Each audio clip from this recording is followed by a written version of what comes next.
I never thought something like this could happen to me. I was only 18, shy, quiet, the kind of girl who never caused trouble. I lived in a peaceful part of Utah, the kind of place where you think nothing bad could ever happen. It was a normal day. I went to the mall in the afternoon to run some quick errands, just trying to get home, the usual routine. But that day, the routine shattered forever.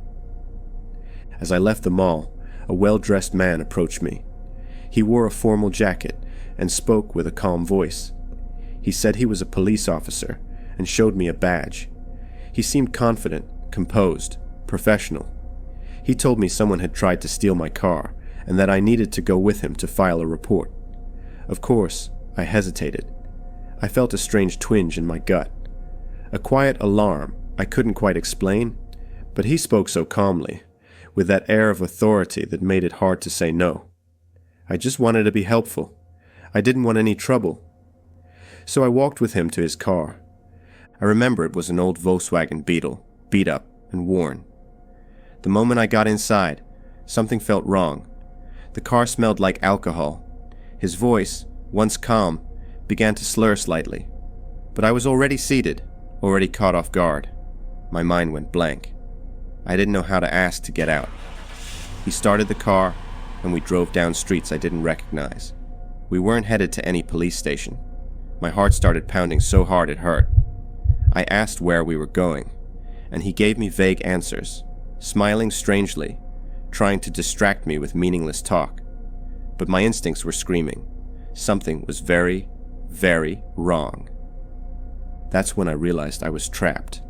The air felt thick. I reached for the door handle, but it was locked. Without a word, he suddenly pulled out a pair of handcuffs.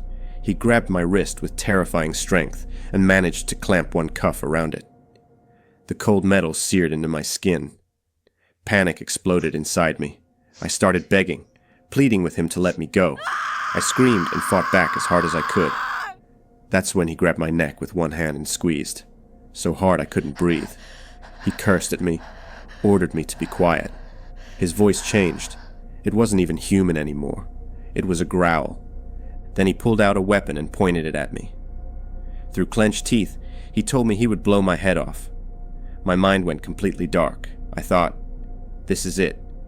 I'm going to die. But something inside me snapped. A spark. A voice that said, not tonight. Not like this. I gathered every ounce of strength I had. Somehow, I managed to get the door open, while the car was still moving. I threw myself out. I hit the asphalt hard, rolling, scraping my arms and legs. It burned like fire, but I didn't care. He came after me. I looked back and saw his face twisted in rage. His eyes were two empty pits. He grabbed my arm, screaming my name like we were friends, like I belonged to him. He shook me violently, cursing and snarling. I kicked, scratched, screamed. I wasn't thinking of anything but survival. And then, out of nowhere, I saw headlights, a car coming down the road. In that split second, I knew it was my only shot. I tore myself free, ran into the road, waving my arms, screaming with what voice I had left. The car screeched to a stop. I'll never forget the look on the faces inside.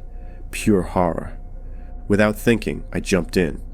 I was crying, shaking uncontrollably. The handcuffs still dangled from my wrist, clinking with every sob. The people inside tried to calm me, told me to breathe, said I was safe now, but I couldn't speak. I could only point back to the monster who tried to take me. They brought me to the police, and telling my story was hell. Every time I opened my mouth, my voice cracked. I couldn't believe I was alive. I just kept repeating how he'd tricked me, how he said he was a cop, how he tried to kill me. Weeks passed, then months. Eventually, they caught him. They asked me to testify. I remember walking into the courtroom, my legs shaking so badly I thought I'd fall. And there he was, sitting in a cheap suit, staring at me with those cold, dead eyes, like I was nothing, like nothing had happened. I had a lump in my throat, but I wasn't going to let him win. I told everything, every insult, every blow, every time he threatened me.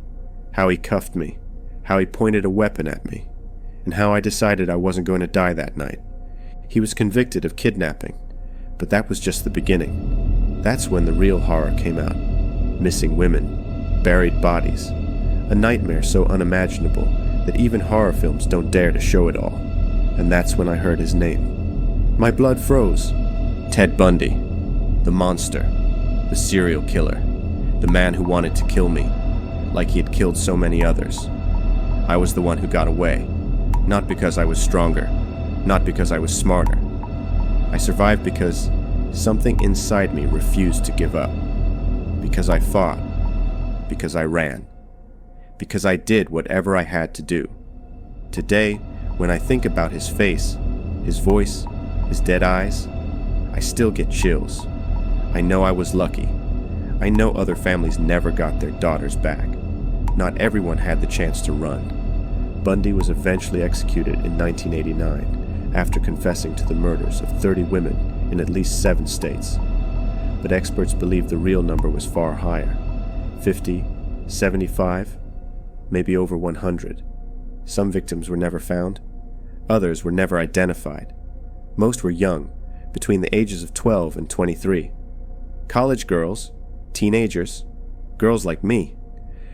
Bundy would pretend to be injured. Sometimes he showed a fake badge. He always knew exactly what to say to make you trust him, until it was too late. And the most disturbing part? Even behind bars, he received letters from thousands of admirers. Women who defended him. Women who loved him, as if he weren't a killer.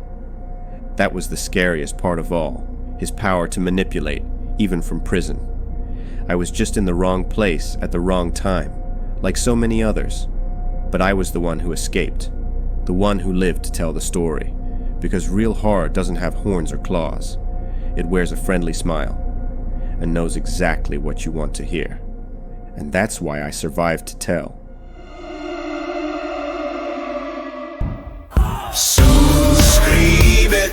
Subscribe now,